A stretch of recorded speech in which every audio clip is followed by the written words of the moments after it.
I think an exciting element in the laboratories today is the access to your lab from wherever you are.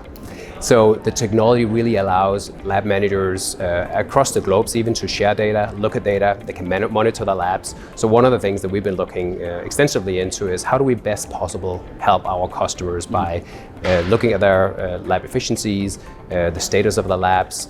So I think the coordination between different laboratories is significantly increased.